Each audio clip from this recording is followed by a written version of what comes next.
Hello साथियों। तो आज की क्लास नंबर 9 है।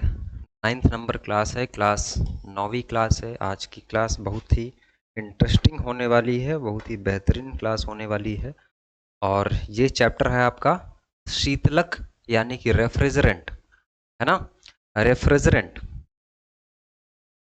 तो डिटेल में चर्चा करेंगे। हो सकता है कि ये क्लास आपकी 2-3 क्लास जाए, क्योंकि ये क्लास थोड़ी सी लंबी होने वाली है। अब बात करें कि शीतलक होता क्या है। तो रेफ्रिजरेंट आपने नाम सुना होगा रेफ्रिजरेटर में, एसी में, कि एसी आपका कूलिंग कूलिंग आप इफेक्ट आपको देता है, रेफ्रिजरेटर आपको कूलिंग इफेक्ट देता है। उसमें मेन जो कार्य होता है कूलिंग इफेक्ट देने का, वो इसी का होता है, शीतलक का। ठंडा करने का काम मेन शीतलक का ही होता है।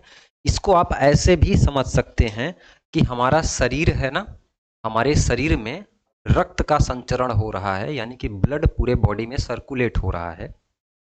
अब वो ब्लड करता क्या है, वो ब्लड ऑक्सीजन की सप्लाई को क्या करता है, पूरे शरीर में प्रवाहित करता है ना, पहुंचाता है, ऑक्सीजन देता है सबको, सारे हर एक बॉडी पार्ट्स को। उसी प्रकार से रेफ्रिजरेंट क्या है, एक केमिकल सब्सटेंस है।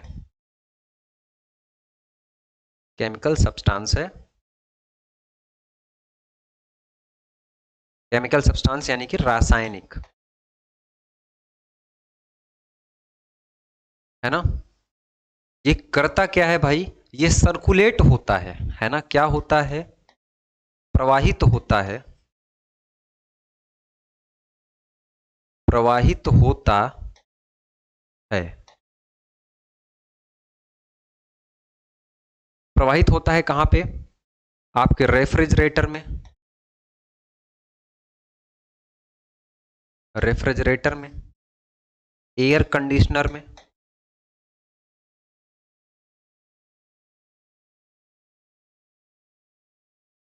एयर कंडीशनर में, या जो भी कूलिंग डिवाइस आप यूज करते हैं उसमें क्या करता है, एक साइकिल में प्रवाहित होता है। और रेफ्रिजरेंट, रेफ्रिजरेंट ऊष्मा को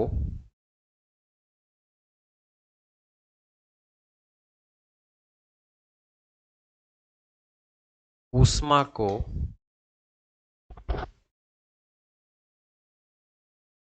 एक स्थान से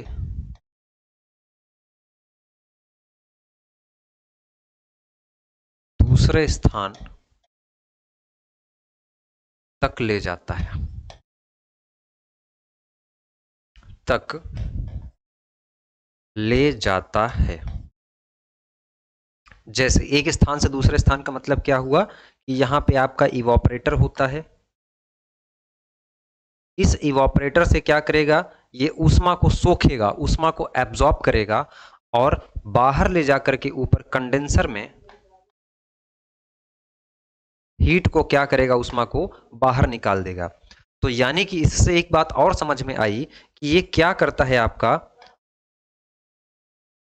ऊष्मा को अवशोषित और निष्कासित करता है, निष्कासित करता है। अवशोषित कहां करेगा, अवशोषित करेगा इवापोरेटर में, जिसको हम लोग वाष्पित्र बोलते हैं, और निकालेगा कहां पे, कंडेंसर में। तो जो हमारा जो पहला सवाल था कि व्हाट इज रेफ्रिजरेंट, यानी कि रेफ्रिजरेंट क्या है, रेफ्रिजरेंट क्या है, शायद उसका जवाब आपको मिल गया होगा।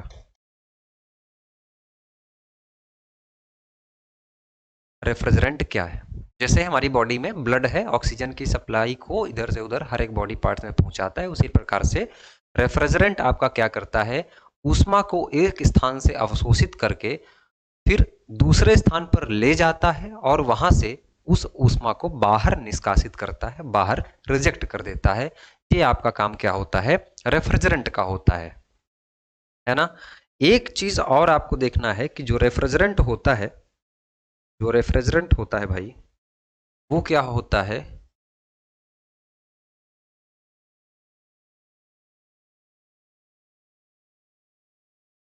शीघ्र ही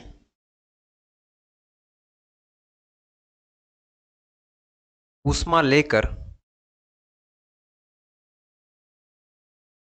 गैस में और ऊष्मा निष्कासित करके, यानी कि ऊष्मा रिजेक्ट करके द्रव बन जाता है, द्रव बन जाता है। ये आपका क्या होता है, रेफ्रिजरेंट होता है। यानी कि जैसे ही रेफ्रिजरेंट को ऊष्मा मिली, तुरंत वो गैस बन गया, गैस बन करके वो गया कंडेंसर में, और ऊष्मा को बाहर निकाला, जैसे ही ऊष्मा को बाहर निकाला तुरंत फिर से क्या बन गया, वो लिक्विड बन गया, द्रव बन गया। ये होता है रेफ्रिजरेंट। काम क्या होता है, हीट को एक स्थान से दूसरे स्थान तक ले जाना, ऊष्मा को, है ना। और इसी से हमारी क्या है, कूलिंग इफेक्ट हमारा जो है, कूलिंग इफेक्ट हमारा इसी से मिलता है, इससे हमारा कूलिंग इफेक्ट होता है। अब आगे हम जो पढ़ रहे हैं रेफ्रिजरेंट, अगर इसके इतिहास के बारे में थोड़ा सा चर्चा करें कि रेफ्रिजरेंट आया कहाँ से, क्या दिमाग लगाया हम लोगों ने कि रेफ्रिजरेंट आज आपके सामने है। तो आपको याद होगा कि क्लास नंबर 1 या क्लास नंबर 2 में मैंने आपको बताया था, सबसे पहले रेफ्रिजरेटर, एसी, ये सारा कुछ नहीं था। हम लोग नेचुरल चीज़ों से क्या करते थे, ठंडा करते थे, कूलिंग इफेक्ट लेते थे, लाइक बर्फ से।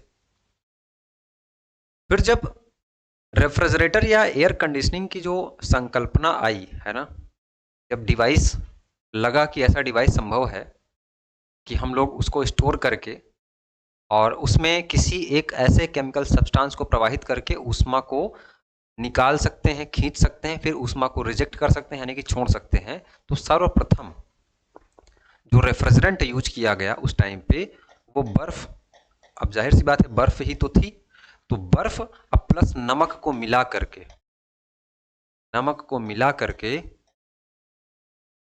मिलाकर पहला रेफ्रिजरेंट यूज किया गया।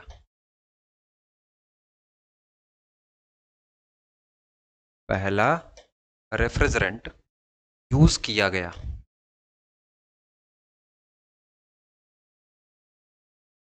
ठीक है, तो बर्फ और नमक को मिलाकर के पहला रेफ्रिजरेंट यूज किया गया। लेकिन अब बर्फ की अवेलेबिलिटी तो बहुत ही कम थी, है ना, और उसको ज्यादा देर तक स्टोर करना भी थोड़ा सा मुश्किल था। फिर बाद में जैसे जैसे समय आगे बढ़ा, तो लगभग 1834 ईस्वी के आसपास, 1834 ईस्वी के आसपास एक साइंटिस्ट थे जिनका नाम था पर्किंस। क्या नाम था, पर्किंस नाम था। उन्होंने इस चीज को रिप्लेस करके क्या यूज किया, ईथर यूज किया, ईथर रेफ्रिजरेंट यूज किया। ईथर रेफ्रिजरेंट क्या किया, यूज किया, है ना। उसके बाद फिर आप देखेंगे जैसे जैसे और विकास हुआ, तो हम लोगों ने NH3 यानी कि अमोनिया का भी यूज किया, सल्फर डाइऑक्साइड का भी यूज किया, है ना। फिर आपने देखा कि आपने वाटर का भी यूज किया, और आजकल जो हम लोग यूज कर रहे थे अभी तक, वो R12 यूज कर रहे थे, यानी कि फ्रीऑन यूज कर रहे थे। इसके बारे में आज यही सब पढ़ेंगे, तो परेशान नहीं होना कि सर ये R12 कहाँ से आ गया, आज करेंगे इसके बारे में चर्चा। R12, अब R12 की जगह जैसे जैसे और विकास होता चला गया, तो पता चला कि फ्रीऑन ग्रुप की जितने भी आपकी रेफ्रिजरेंट हैं वो आपकी ओजोन परत को नुकसान पहुंचा रही हैं। तो अब R12 को भी हम लोगों ने R134A से क्या किया, रिप्लेस कर दिया। तो आज सबसे मॉडर्न टाइम पे हम लोग ये यूज कर रहे हैं। इतिहास अगर देखें तो ऐसे ऐसे विकास इसका होता चला गया, है ना। अब आपने अभी पीछे हमसे सुना कि जो हम फ्रीऑन यूज कर रहे थे, लाइक R12 यूज कर रहे हैं, R11 यूज कर रहे हैं, है ना, R22 यूज कर रहे हैं, ये क्या करती है आपकी, नुकसान पहुंचाती है किसको, ओजोन को। ओजोन को क्या करती है, ये नुकसान पहुंचाती है। लिखिएगा, फ्रियॉन गैसें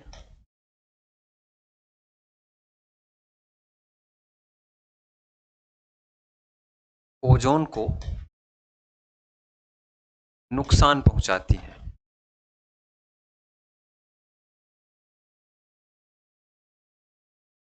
पहुंचाती है, नुकसान पहुंचाती हैं, क्यों? क्योंकि इसमें आपका क्लोरीन होता है और CFC है ना, क्लोरोफ्लोरोकार्बन, ये नुकसान पहुंचाती है। तो इसकी जगह पे हम लोगों ने सोचा कि अगर इसको रिप्लेस करें और हम लोग R134a यूज करें, जिसको हम लोग क्या बोलते हैं, टेट्राफ्लोरोएथेन, है ना, क्या बोलते हैं, टेट्राफ्लोरोएथेन। तो इसको हमने बाइकाट किया, हमने एक्सेप्ट क्या किया, टेट्राफ्लोरोएथेन, जिसको R134a कहा गया। इसको हमने रिप्लेस करके इससे इससे रिप्लेस किया, किसको, CFC को रिप्लेस करके हमने क्या किया, HFC यूज किया। यही तो थी, यही इस जो क्लोरीन थी यही नुकसान पहुंचा रही थी, तो हमने क्या किया, इसको HFC से क्या किया, रिप्लेस किया। तो R134a क्या कहेंगे आप लोग कि ये HFC है। अब देखिए इसका केमिकल फॉर्मूला आपसे R134a का पूछता है, तो R134a का केमिकल फॉर्मूला क्या होता है, CH2FCF3, है ना, CH2FCF3, है ना, ये इसका केमिकल फॉर्मूला है, किसका, R134a का। अब रेफ्रिजरेंट आप पीछे देख रहे हैं कि बार बार R का नंबर आ रहा है, R11 आ रहा है, R12 आ रहा है, R134 आ रहा है, ये है क्या, ये जनरली रेफ्रिजरेंट की नंबरिंग होती है। ये इसलिए हुआ कि हर जगह पे एक नंबर सेट किया जाए और उस नंबर को हम लोग, अब जैसे कि आपसे कोई बोले कि जैसे हमने यहाँ पीछे नाम दिया आपको, है ना, पीछे हमने नाम दिया कि आप बोलिए टेट्राफ्लोरोएथेन हमको डलवाना है हमारे रेफ्रिजरेटर में या हमारी एसी में, तो कैसा लगेगा आपको? वहीं पे आपसे बोला जाए कि R134a डालना है, ये ज़्यादा बढ़िया है। अब क्योंकि रेफ्रिजरेटर हो गया, एसी हो गया, ये आम जनमानस में यूज़ किया जाने वाला डिवाइस है, तो इसलिए इसका नाम जितना ही आसान हो, जितना ही सहज हो, उतना ही अच्छा होगा। तो इसके लिए जो है रेफ्रिजरेंट नंबरिंग की जो है वो शुरुआत की गई। तो सवाल आपसे पूछता है कि रेफ्रिजरेंट नंबरिंग की जो शुरुआत है या इसका स्टैंडर्ड जो तय करता है वो कौन करता है? तो ASHRAE ये तय करता है आपका क्या, रेफ्रिजरेंट नंबरिंग। जैसे कि आपका R12 है या R11 है या R21 है या R134 है या R717 है ना, R500 है, R400 है, कोई भी सीरीज आपकी नंबरिंग हो रही है वो, तो वहां पे क्या होती है, वो ASHARE करता है। अब ASHARAE क्या है, ये है अमेरिकन, इसका फुल फॉर्म भी आपसे पूछेगा, American society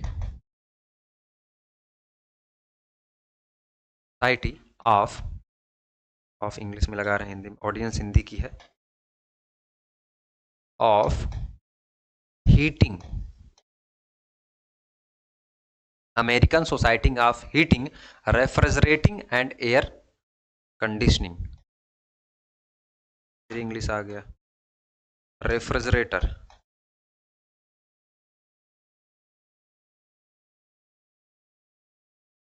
and air conditioning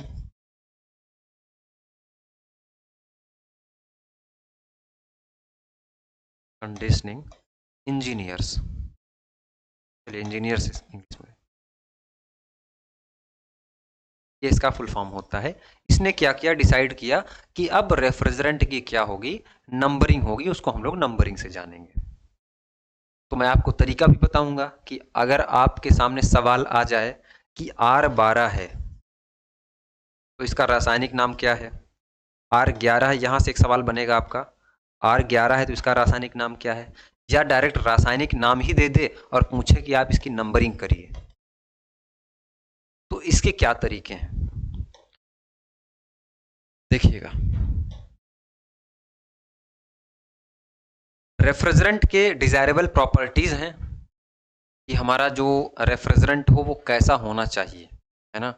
refrigerant जैसे कि आप चाहते हैं कि आपके मम्मी पापा आपको चाहते होंगे कि हमारा बेटा एक आदर्श बेटा बने, तो आदर्श बेटा की कुछ क्राइटेरिया है कि बढ़िया पढ़ाई करे, वो बढ़िया मेहनत करे, है ना, स्कूल समय से जाए, कोचिंग जाए, नौकरी पाए और हमारी देखभाल करे, ये आइडियल। तो उसी प्रकार से हम लोग ये चाहते हैं, या रेफ्रिजरेटर जो काम कर रहा है इस समय, जो जो एसी काम कर रही है, उसको कैसा चाहिए रेफ्रिजरेंट जो उसके अंदर बह रहा है। जैसे हमको ब्लड चाहिए, साफ साफ और शुद्ध रक्त चाहिए, उसी प्रकार से रेफ्रिजरेंट भी चाहता है कि हमको बढ़िया रक्त मिले, यानी कि प्रॉपर्टीज, यानी कि गुण, आइडियल गुण, है ना। आइडियल गुण आपका रेफ्रिजरेंट का कैसा होना चाहिए, तो यहाँ पे कुछ गुण लिखे हुए हैं, यहाँ से डायरेक्ट सवाल पूछे जाते हैं। जैसे पहला गुण क्या है, लो बॉइलिंग पॉइंट, लिखा ही हुआ है, मैं बोलता हूं, इसका बॉइलिंग पॉइंट लो हो, फ्रीजिंग पॉइंट लो हो, high latent heat of vaporization हो, इसको याद रखिएगा, high critical pressure and temperature, अब क्रिटिकल का मतलब है क्रांतिक,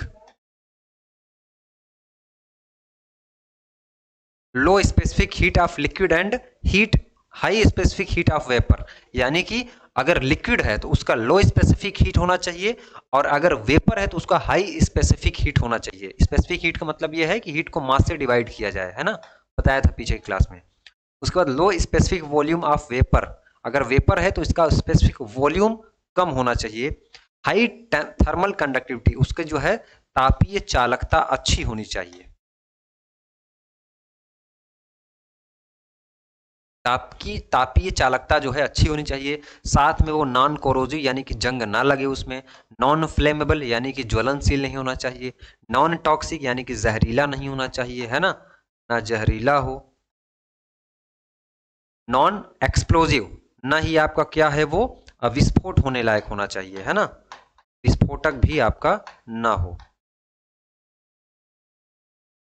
ये कुछ डिजायरेबल प्रॉपर्टीज हैं, इसके अलावा और भी प्रॉपर्टीज हैं जो मैंने यहाँ पे नहीं लिखी हैं, मैं आशा करता हूँ कि आपको पता होगा। जैसे जैसे क्या है, वो सस्ता होना चाहिए, अब क्या ये बताने की जरूरत थी, अब भाई हर आदमी चाहेगा कि रेफ्रिजरेंट हमारा सस्ता हो, ये भी आपकी डिजायरेबल प्रॉपर्टी ही है, आइडियल प्रॉपर्टी है। साथ में सस्ता के साथ साथ लीकेज उसमें ना हो,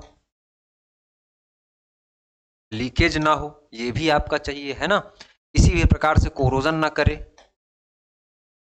ये सारी जो है चीजें भी मैंने एक्स्ट्रा में इंक्लूड नहीं की है, जो इंपॉर्टेंट है, जो आपको चीजें लगेगा कि आप टिक नहीं कर पाओगे, जैसे कि बॉइलिंग पॉइंट लो होना चाहिए भाई, है ना, ये आपको याद रखना पड़ेगा। फ्रीजिंग पॉइंट भी आपका क्या होना चाहिए, लो होना चाहिए। बॉइलिंग पॉइंट का मतलब यह है कि उबलने वाला टेम्परेचर, और फ्रीजिंग का मतलब क्या है कि जमने वाला, जिसपे वो जम जाए, वो भी बहुत ही कम माइनस में होता है, आगे दिखाएंगे हम। High latent heat of vaporization, यानी कि गुप्त ऊष्मा जो होती है वेपराइजेशन की, वो भी अच्छी होनी चाहिए, ज्यादा होनी चाहिए। उसके बाद क्रांतिक प्रेशर और क्रांतिक तापमान, है ना, क्रांतिक ताप और दाब, वो दोनों भी क्या होना चाहिए आपका, हाई होना चाहिए। साथ में लो specific heat of liquid and high specific heat of vapour होना चाहिए, आपको याद करना पड़ेगा, कड़वी दवाई है लेकिन आपको खानी पड़ेगी। तो ये आपकी क्या हो गई, क्वालिटीज हो गई कुछ, है ना। अब नंबरिंग पे आते हैं, अब नंबरिंग पे आते हैं, जो आपने R1, R12, R11 आपने सुना होगा, ये ट्रिक है, इसको याद रखिएगा, CHF प्लस माइनस जीरो, इस C वाला ये हो गया, H का ये हो गया, F का ये हो गया। चलिए शुरू करते हैं, और ये क्लोरीन फॉर बैलेंस। अब शुरू करते हैं, एग्जाम्पल लेते हैं तब आपको समझ में आएगा। जैसे मेरे पास एक नंबर आया R11, अगर आपको इससे पूछा जाए कि इसका केमिकल नाम निकालिए, तो इसका केमिकल नाम आप क्या बताएंगे। अभी हम लोग R11 से केमिकल नाम की तरफ आएंगे, फिर केमिकल नाम से R11 की तरफ आएंगे। अब R11 का आप कैसे निकालेंगे, सबसे पहले अगर सिर्फ R11 दिया हुआ है तो सेकेंड स्टेप आपका क्या होना चाहिए कि इसमें 3 डिजिट आपको लगाने हैं, 3 डिजिट होना चाहिए, क्योंकि हमारा 3 डिजिट यहाँ पे आपके फॉर्मूले में दिख रहा है ना। तो अब 3 डिजिट तो यहाँ है नहीं, तो कैसे करेंगे, R011, R11 ही तो है, क्या किसी प्रकार का चेंज हुआ, नहीं, R110 तो हमने किया नहीं, और 3 डिजिट भी हो गया।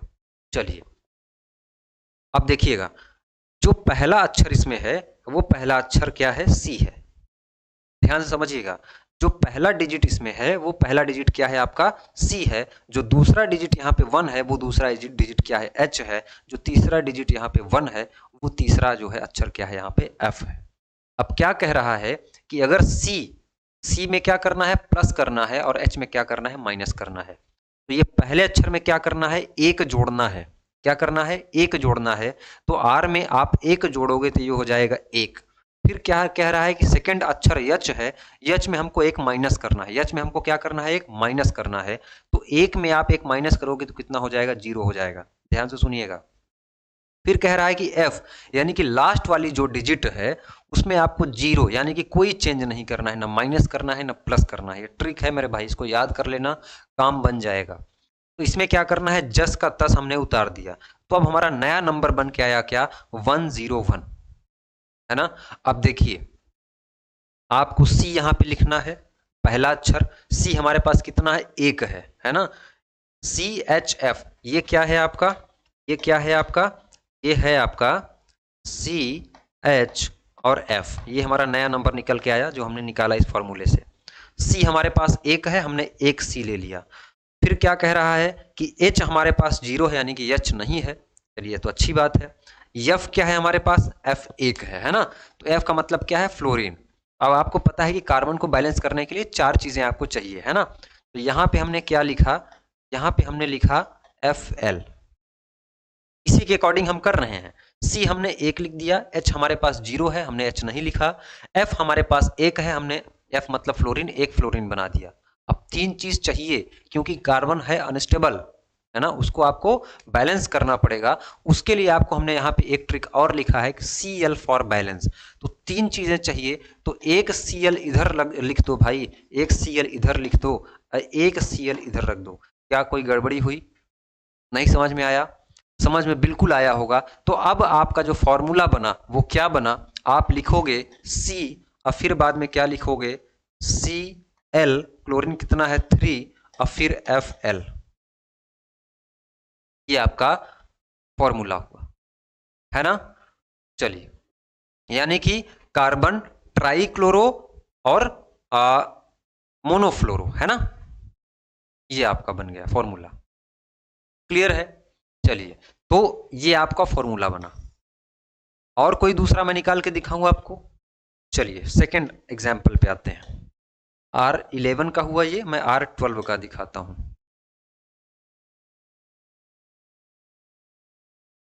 चलिए R12 पहली कंडीशन कि 3 डिजिट होना चाहिए है ना, 3 डिजिट होना चाहिए, तो हमने इसमें क्या किया R012 किया, 3 डिजिट बनाया। फिर वहां पे हमारा फॉर्मूला क्या था CHF प्लस माइनस जीरो, ये हमारा फॉर्मूला था, इसको याद रखना है। और फिर लिखना है Cl फॉर बैलेंस, ये दूसरा पॉइंट है। यही आप दो चीज याद रखोगे तो आपका बन जाएगा। अब 3 डिजिट है, ये क्या कह रहा है कि पहला डिजिट जो है उसमें प्लस करना है, तो हमने क्या लिखा यहाँ पे पहला डिजिट हमने 1 लिख दिया, जब जीरो में आप एक जोड़ोगे तो एक आएगा। फिर क्या कह रहा है दूसरा डिजिट n माइनस करना है, दूसरा डिजिट 1 है, 1 में 1 माइनस करेंगे तो आ जाएगा जीरो। अरे आएगा कि नहीं, बिल्कुल आएगा। फिर F के में क्या कह रहा है कि F में कोई परिवर्तन नहीं करना है, जैसा है वैसा ही रखना है, तो हमने 2 लिख दिया। अब हमारे पास नया डिजिट ये निकल के आया, नया डिजिट क्या निकल के आया, ये निकल के आया। C कितना है, C कितना है एक है, C कितना है एक है। फिर H कितना है जीरो, H नहीं है हमारे पास, दो क्या है फ्लोरीन 2 है हमारे पास, तो हमने Fl इधर लगा दिया, किधर भी लगा दीजिए आप, एक Fl चलिए इधर लिख देते हैं। और हमने बताया आपको कि कार्बन को 4 चाहिए, तो 4 जो बच गया तो Cl फॉर बैलेंस, तो क्लोरीन और क्लोरीन, फॉर्मूला क्या बना आपका Cl2 Fl2 है ना, ठीक है,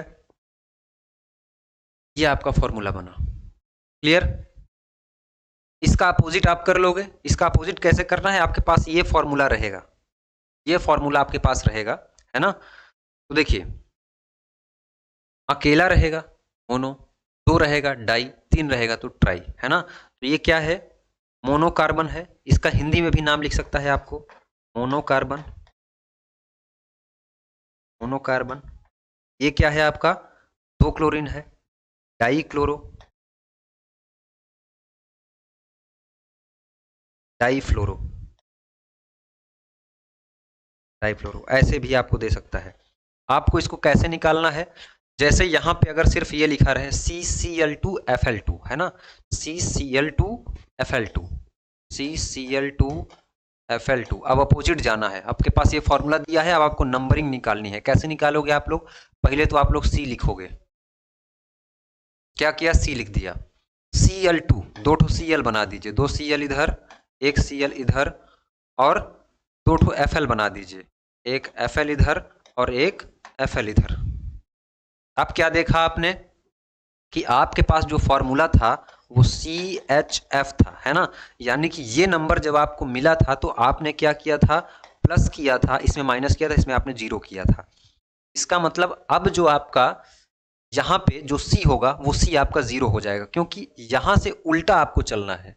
समझिएगा, हर बार तो आपने जोड़ा था, अब आप इधर आ रहे हैं तो क्या करेंगे, इसी का अपोजिट हो जाएगा, है ना। यानी कि इस बार आपको क्या करना है, माइनस करना है C में, तो C आपका क्या हो जाएगा, 0 हो जाएगा। तो पहले आप 0 लिखेंगे यहाँ पे, है ना, पहले क्या करेंगे, 0 लिखेंगे, या आप ऐसे कर सकते हैं। ठीक है, आपके पास कितना है C आपके पास 1 है, C आपके पास आपने 1 लिख दिया। आपके पास Cl कितना है, H आपके पास क्या है, H यहाँ पे है ही नहीं, है ना, तो H यहाँ पे आप 0 लिख दो, है ना।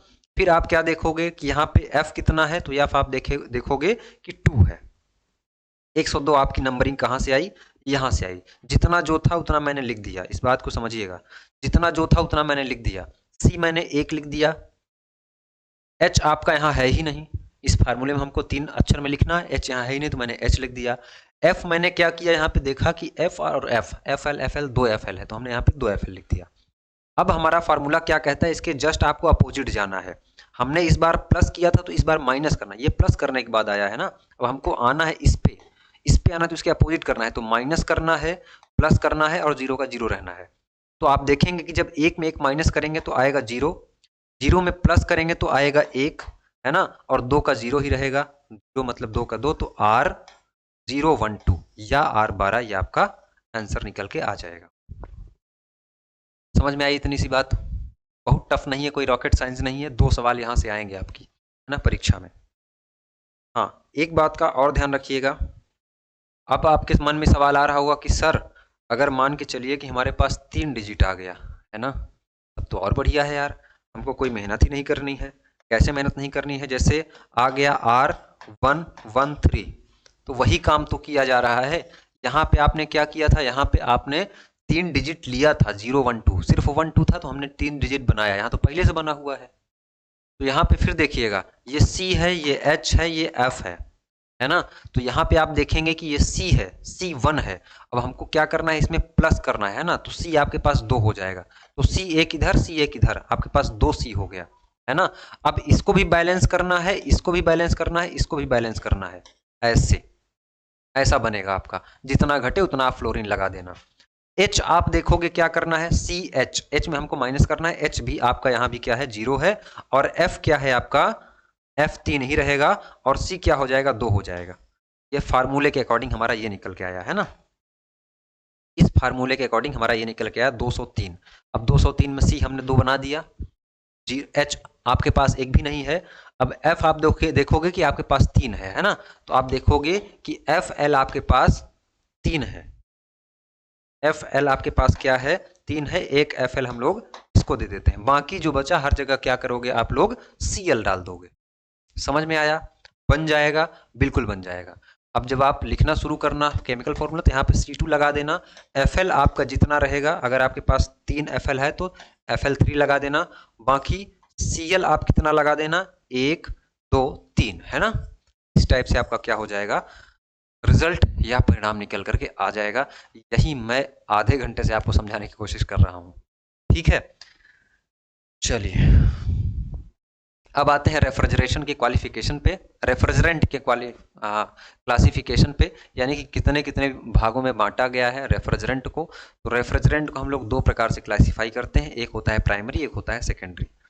अब ये प्राइमरी सेकेंडरी का क्या लोचा है सर? प्राइमरी सेकेंडरी का ये लोचा है कि जो भी रेफ्रिजरेंट डायरेक्ट हीट को खींच करके और डायरेक्ट हीट को रिजेक्ट करे। जैसे आप हमसे जुड़े हैं, आप हमसे पढ़ रहे हैं आरएसी, हो सकता है कि आपने डायरेक्ट हमसे कांटेक्ट किया हो, और ये भी हो सकता है कि आपके किसी दोस्त ने आपको हमसे कांटेक्ट कराया हो, ये भी तो हो सकता है। तो प्राइमरी क्या होगा? अगर आपने डायरेक्ट हमको ढूंढ लिया तो आप प्राइमरी हुए। अगर आपके किसी दोस्त ने आपको हमको ढूंढवाया है, आप किसी अपने दोस्त के थ्रू आए हैं, तो आप सेकेंडरी हो गए। नहीं समझ में आया? फिर से समझते हैं। इसका कहने का मतलब यह है कि प्राइमरी रेफ्रिजरेंट वो रेफ्रिजरेंट होते हैं जो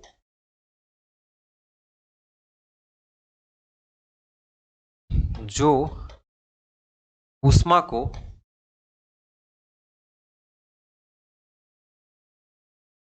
स्वयं अवशोषित और निष्कासित करें।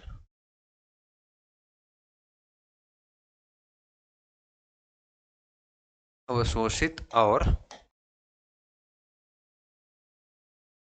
निष्कासित करें, वो क्या कहलाता है? आपका प्राइमरी रेफ्रिजरेंट होता है। और ये रेफ्रिजरेंट जो होता है वो लेटेंट हीट को कैरी करता है।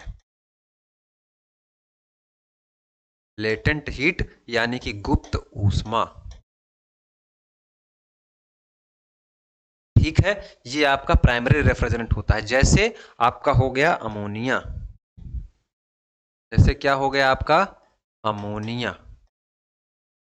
फ्रियान ग्रुप में आपका R11, R12, R122, R134 जो भी है। CO2 हो गया आपका carbon dioxide, carbon dioxide. SO2 क्या हो गया आपका? सल्फर डाइऑक्साइड, ये आपका SO2 हो गया। अब सेकेंडरी का मतलब क्या है? कि प्राइमरी के संपर्क में, प्राइमरी के मदद से, प्राइमरी की मदद से हीट को क्या करें? एब्जॉर्ब करें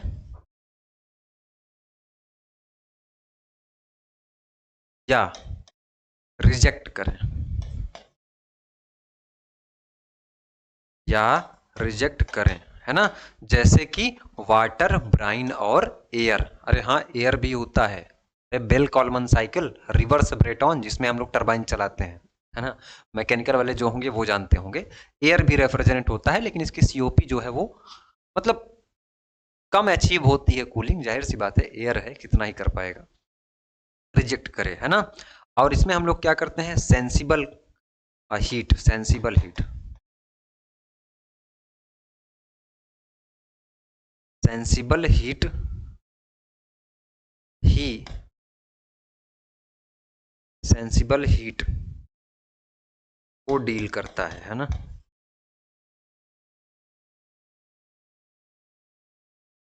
करता है, यानी कि संवेदी ऊष्मा, जिसको महसूस किया जा सके। लेटेंट यानी गुप्त ऊष्मा, फेज चेंज करने के लिए, ठोस से द्रव, द्रव से गैस, वो लेटेंट ही तो होती है ना? गुप्त ऊष्मा होती है जो सिर्फ तापमान बढ़ाए, वो सेंसिबल हीट होती है। हीट और टेम्परेचर का चैप्टर मैंने कराया है ना?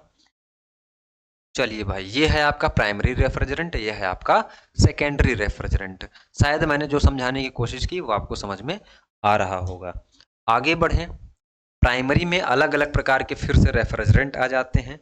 जैसे आपने पीछे देखा अलग अलग रेफ्रिजरेंट, तो उसमें से आपका halocarbon refrigerant, hydrocarbon refrigerant, zeotrope, azeotrope, inorganic refrigerant और unsaturated organic compound refrigerant.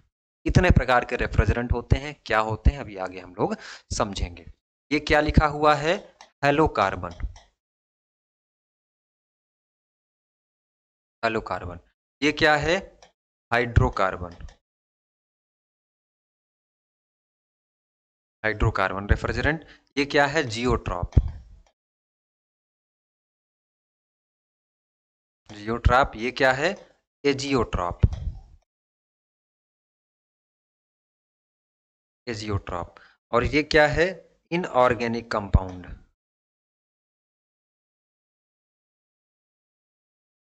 Inorganic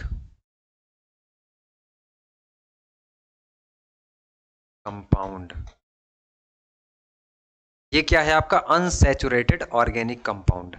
ठीक है, वही लिखा है जो मैं लिखवा रहा हूं, है ना। अब देखते हैं बारी बारी से। सबसे पहले देखते हैं हेलो कार्बन को। हेलो कार्बन रेफ्रिजरेंट वो रेफ्रिजरेंट होते हैं जैसे आपने R11, R12, R13, R14, R22, R40, R100, R113, R152, ये सारे रेफ्रिजरेंट क्या होते हैं? आपके हेलो कार्बन रेफ्रिजरेंट होते हैं। ये रेफ्रिजरेंट को हम लोग फ्रियान ग्रुप के भी नाम से जानते हैं। तो आपसे सवाल क्या बनेगा इसमें कि जो आपका फ्रियान ग्रुप का रेफ्रिजरेंट होता है वो किस टाइप का रेफ्रिजरेंट है? तो आप बोलोगे कि वो हेलो कार्बन रेफ्रिजरेंट है। फिर एग्जाम्पल में आपसे पूछेगा कि R11 किस टाइप का रेफ्रिजरेंट है? R11 किस टाइप का रेफ्रिजरेंट है? तो आपको ये तो पता रहेगा कि ये फ्रियॉन है, लेकिन ऑप्शन में अगर हेलो कार्बन दे दिया तो आपको ये भी टिक करना पड़ेगा। R12 हो गया, R13 हो गया, तो ये फ्रियॉन और हेलो कार्बन समूह में आते हैं, है ना, क्योंकि केमिकल सब्सटेंस है, हमने स्टार्टिंग में देखा। अब यहाँ पे इसके जो है कुछ केमिकल नेम लिखे हुए हैं जो कि आप निकाल भी सकते हैं, आपको याद नहीं है। मैं तो नहीं सलाह दूंगा कि आप याद रखो, 2-4 आप बार बार कर लोगे प्रैक्टिस तो आपको सारी चीजें क्लियर हो जाएंगी, आप फट से निकाल लोगे। जैसे कि यहाँ पे आप देखो, यहाँ पे क्या है? कार्बन 1 है, क्लोरीन 3 है, और F क्या है आपका? सिंगल है ना, वो Fl नहीं F था। ठीक है, तो यहाँ पे आप देखेंगे कि ट्राई क्लोरो, क्लोरीन आपका कितना है? 3 है। इसका नाम कैसे भी आप आगे पीछे लिखें, है ना। फिर आप देखोगे कि मोनोफ्लोरो, फ्लोरो कितना है आपका? मोनो है ना, 1 है, और साथ में क्या है आपका? मेथेन है ना। तो ये आपका जो है R11, ये इसका केमिकल नाम हो गया। ये केमिकल नाम आप क्या कर सकते हैं? निकाल सकते हैं। आगे बढ़े हम लोग, आगे बढ़े हम लोग, फिर आते हैं हम लोग हाइड्रोकार्बन में। तो हाइड्रोकार्बन रेफ्रिजरेंट में मेथेन, एथेन और प्रोपेन आते हैं। इसमें जैसे R50 series, R170, R290, R600 और R601 को आप लोग याद रखें। यही मुश्किल से 5 रेफ्रिजरेंट आपको जो आपको देखने को मिलेंगे वो हाइड्रोकार्बन में देखने को मिलते हैं। हाइड्रोकार्बन, ठीक है, ये हाइड्रोकार्बन रेफ्रिजरेंट है। इनके नाम आप देखेंगे, मेथेन, एथेन, प्रोपेन, ब्यूटेन और आइसोब्यूटेन। फिर आगे हम बढ़ें तो जियोट्रॉप, जियोट्रॉप क्या होता है? R400 सीरीज की जितने भी आपको रेफ्रिजरेंट दिखेंगे वो सारे जियोट्रॉप में आते हैं, बस इतना ही याद रखना है, ठीक है। एजियोट्रॉप से एक सीरीज कम होता है। अच्छा, ये एजियोट्रॉप दिया हुआ है। एजियोट्रॉप क्या होता है? मिश्रण होता है, कई रेफ्रिजरेंट का मिश्रण होता है ना, यानी कि एक से अधिक रेफ्रिजरेंट का मिश्रण होता है।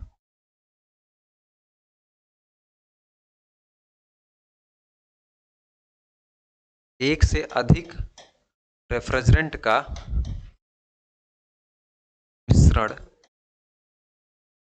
होता है। इसकी सीरीज क्या होती है? सदैव R500 वाली सीरीज होती है, जैसे R500 series, R502 series, R503, R504, है ना। बस इतना याद रखना है, ये इसका नहीं पूछा जाएगा आपसे ना, तो आपसे ये पूछा जाएगा, आपसे सिर्फ ये पूछा जाएगा कि एजियोट्रॉप, जैसे R500, R503 दे दिया, पूछेगा कि किस ग्रुप का रेफ्रिजरेंट है, तो आपको पता होना चाहिए कि 500 सीरीज का जितना रेफ्रिजरेंट आपको दिखेगा वो एजियोट्रॉप का दिखेगा। जियोट्रॉप एक कम हो जाएगा, 400 सीरीज वाला हो जाएगा, और साथ में पूछेगा कि रेफ्रिजरेंटों का मिश्रण कौन से ग्रुप में आता है, तो वो एजियोट्रॉप में आता है। ये सवाल आपसे पूछा जाता है। फिर इनऑर्गेनिक रेफ्रिजरेंट बहुत इंपॉर्टेंट है। 700 प्लस उनका एटॉमिक मास जो होता है, यानी उनका द्रव्यमान जो होता है, अगर उनको जोड़ दें ये आपका मिल जाता है ना। अब इसको आप लोग ऐसे नहीं निकालना है जैसे हमने पीछे दिखाया है ना, कार्बन वो फ्रियॉन ग्रुप के लिए था, हेलो कार्बन के लिए। अब देखिए जैसे यहाँ पे अमोनिया NH3, NH3 का मोलिकुलर वेट कितना होता है? 17 होता है, इसलिए इसमें हमने 700 में 17 जोड़ दिया, तो R717 क्या हुआ? इसका अमोनिया का जो है वो रेफ्रिजरेंट नंबर निकल के आया, और इसका फॉर्मूला क्या है? NH3 दिया हुआ है। जैसे पानी का हमारा भार कितना होता है? 18 होता है, तो हमने 700 में 18 जोड़ दिया, तो आपका 718 क्या निकल के आया? वाटर का रेफ्रिजरेंट नेम निकल के आया, है ना। तो यानी कि जितना भी आपका मास हो उसमें 700 जोड़ देना है। 29 किसका होता है? एयर का होता है। 729 किसका हो गया रेफ्रिजरेंट? एयर का हो गया। 744 किसका होता है, CO2 का होता है। किसका होता है, हाँ CO2 का होता है, कार्बन डाइऑक्साइड का। तो ये क्या हुआ आपका CO2 हो गया। 764 किसका होता है, सल्फर डाइऑक्साइड का होता है। इसका केमिकल नाम क्या होता है, SO2 होता है। यानी कि द्रव्यमान को जोड़ देना है 700 सीरीज में। इसको हम लोग क्या बोलते हैं, इनऑर्गेनिक रेफ्रिजरेंट। क्लियर है। Unsaturated organic compound, unsaturated organic compound में R1100 वाली सीरीज, ये मैंने लिखा हुआ है यहाँ पे। 1100 वाली जितनी सीरीज रहेगी, बाकी सब याद नहीं करना है आपको। सिर्फ इतना याद रखना है कि जितना भी 1100 सीरीज में आएगा उसको हम लोग अनसैचुरेटेड यानी कि असंतृप्त ऑर्गेनिक कंपाउंड रेफ्रिजरेंट। ठीक है, फिर आगे बढ़े हम लोग। तो ये हमारी नोट्स है ना, बहुत पुरानी नोट्स है, थोड़ा सा धुंधली हो चुकी है, राइटिंग बहुत ही उबड़ खाबड़ है। और तो इसमें मैंने कुछ इंपॉर्टेंट चीज़ें लिखी हुई हैं, जैसे जो आपसे पूछा जाता है, अमोनिया है यहाँ पे, R12 है, R22 है, CO2 है और SO2 है। इसको याद रखिएगा। फॉर्मूला मैंने ट्रिक क्या लिखा था यहाँ पे, मैंने लिखा था P और ये क्या है आपका F है। ठीक है, अब आप देखिएगा कि CO2 जो है, CO2 का बॉइलिंग पॉइंट सबसे कम होता है। ये पूछा जाता है आपसे सवाल में कि कौन सा रेफ्रिजरेंट है जिसका बॉइलिंग पॉइंट है ना, ये बॉइलिंग लिखा हुआ है ना, अब बॉइलिंग में ऐसे एरो बना हुआ है तो इसका मतलब है कि इसका बॉइलिंग पॉइंट सबसे कम होता है। कितना होता है, -78 होता है। आपको ये डिजिट तो याद करनी ही है कि NH3 यानी कि हाई क्रिटिकल प्रेशर होता है ये अमोनिया, और इसका बॉइलिंग पॉइंट -33 से -77 तक फ्रीजिंग पॉइंट चलता है। ये तो आपको याद करना ही है। साथ में आपको ये भी याद करना है कि कौन सा रेफ्रिजरेंट हमारे पास ऐसा है जिसका बॉइलिंग पॉइंट सबसे कम है, तो आप कहोगे कि CO2 -78। वहीं पे अगर हम लोग कहें कि किसका फ्रीजिंग पॉइंट सबसे कम होता है, तो आप लोग कहोगे कि इसका R22 का फ्रीजिंग पॉइंट क्या होता है, सबसे कम होता है -160। उसके साथ साथ आप देखोगे कि फ्रीजिंग पॉइंट सबसे अधिक किसका होता है, तो आप यहाँ पे देखोगे कि CO2 का जो है वो फ्रीजिंग पॉइंट सबसे अधिक है। एरो ऊपर है मतलब अधिक है। फिर आप देखोगे कि बॉइलिंग पॉइंट किसका सबसे अधिक है, तो -10। अरे प्लस की तरफ जा रहा है तो माइनस अधिक तो हुआ, तो SO2 का क्या हो जाएगा, बॉइलिंग पॉइंट सबसे अधिक हो जाएगा। उसके साथ में ये इंपॉर्टेंट है, इससे आपके बॉइलिंग पॉइंट और फ्रीजिंग पॉइंट पूछे जाते हैं। तो मैं आपसे आशा और उम्मीद यही करूंगा, इसको आप अच्छे से रिमेंबर करेंगे, याद करेंगे। ठीक है, इतनी बात क्लियर हुई। चलिए, अब यहाँ से आपका मॉन्ट्रियल प्रोटोकॉल शुरू होता है ना, 1987, जो कि रेफ्रिजरेंट आपके विषैले होते हैं, उन पर कमांड रखने के लिए उनका यूज़ ज़्यादा ना हो, जिससे कि ओजोन आपकी बची रहे, ओजोन का क्षरण ना हो, क्योंकि सूर्य से ऊपर अल्ट्रावायलेट रेज आती हैं जो कि हमारे स्किन में बीमारी होती है, खेती भी हमारी अच्छे से नहीं हो पाती, बहुत सारी बीमारियां होती हैं।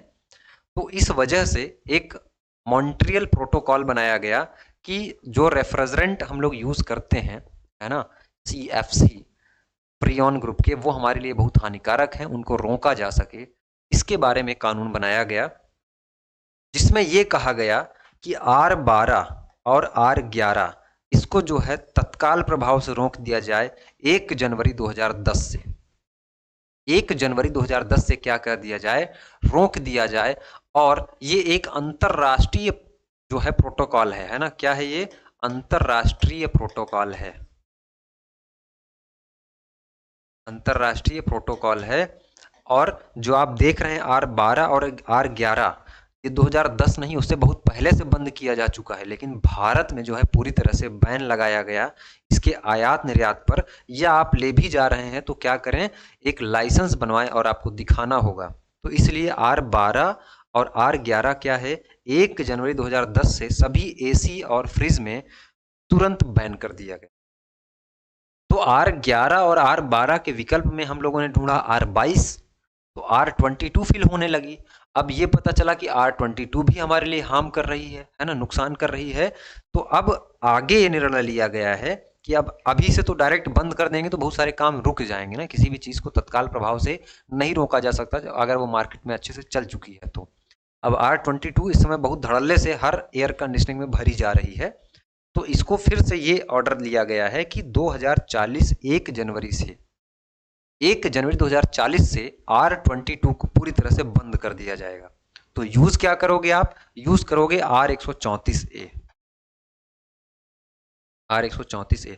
अभी भी बहुत सारी एसी आती हैं, जैसे डाइकिन की जो एसी आती है कंपनी की, उसमें जो यूज किया जाता है, अब जो एसी आ रही हैं वो R134A है ना, क्योंकि डाइकिन की जो एसी है वो अंतरराष्ट्रीय है, यहाँ इंडिया की नहीं, वो बाहर की कंपनी है। तो उसने अपने आप को पहले से ही अपडेट कर लिया है कि हमको R134A अगर अभी से हम देंगे तो जो हमारी मार्केट की वैल्यू है, वो कस्टमर को लगेगा कि आगे 2040 में बैन होने के आसार हैं और हमारी एसी उससे ज़्यादा चल गई तो दिक्कत हो जाएगी। तो इसलिए इसने अपने आप को अपग्रेड कर लिया है और मार्केट में वही चला है जिसने अपने आप को अपग्रेड किया है। तो आपको अब जो यूज़ करना है, ऑप्शन में टिक करना है। अगर एग्ज़ाम में आपसे सवाल पूछा जाए कि कौन सा यूज़ किया जाता है या कौन सा करना चाहिए, तो R134A। अब देखिए R22 जो होता है ना, R22 की जगह पर उसी सिलेंडर में हम क्या करते हैं, R134A को फिल कर सकते हैं, है ना। अंतर सिर्फ इतना होता है कि जो इसमें आपका लुब्रिकेशन ऑयल डला होता है उसको बदल करके हम लोग पॉलीस्टरीन डालते हैं। क्या डालते हैं? पॉलीस्टरीन डालते हैं, पॉलिस्टर डालते हैं, है ना। पॉलिस्टर डाला आपने और उसके बाद R134A क्या किया आपने, डायरेक्ट फिल कर दिया, है ना। तो अभी भी रिप्लेस हो जाता है, ऐसी ऐसी बन रही हैं, बट इसका आपको यूज करना है। फिर आगे हम लोग बढ़ें तो ओजोन प्रोटेक्शन रूल बना, 1996 में बना और 2000 में बना। ये दो बार क्यों बना? पहली बार जब ओजोन प्रोटेक्शन रूल बना 1996 में, तो उसमें सभी चीज़ों को जो है प्रतिबंधित किया गया, है ना, सभी चीज़ों को प्रतिबंधित कर दिया गया। अब प्रतिबंधित का मतलब क्या हुआ कि अगर आपके पास R12 है ना, या R22 ही है, तो आप क्या कर रहे हैं, उसको ले नहीं जा सकते हैं कहीं पे, कहीं नहीं ले जा सकते हैं। अगर आप ले गए तो आप पकड़े जाएंगे और दंडनीय अपराध माना जाएगा। लेकिन जब पूरी तरह से बंद किया गया तो बहुत सारे काम रुकने लगे, क्योंकि कई जगह पर बहुत सारे मास प्रोडक्शन हो चुके थे, बहुत सारी कंपनियों में ये बन चुका था, बहुत सारे ऑर्डर दिए जा चुके थे और सडन किसी चीज़ को बंद करना थोड़ा सा मुश्किल हो जाता है। तो फिर 2000 में इसको क्या किया गया, इसमें 2000 में से फिर से सुधार किया गया और सुधार में ये बताया गया कि अगर आप R12 और R22 का प्रोडक्शन निर्माण कर रहे हैं या आप इसको एक स्थान से दूसरे स्थान तक ले जा रहे हैं, उसके लिए आपको किसकी जरूरत पड़ेगी? लाइसेंस की जरूरत पड़ेगी। लाइसेंस आप दिखाइए और ले जाइए। तो इसलिए ओजोन प्रोटेक्शन रूल दो बार बना, 1996 और 2000 में, और ये फ्रियॉन ग्रुप की सभी गैसों को जो है रोकने के लिए बनाया गया, जिससे कि आपकी ओजोन लेयर को नुकसान ना हो, है ना।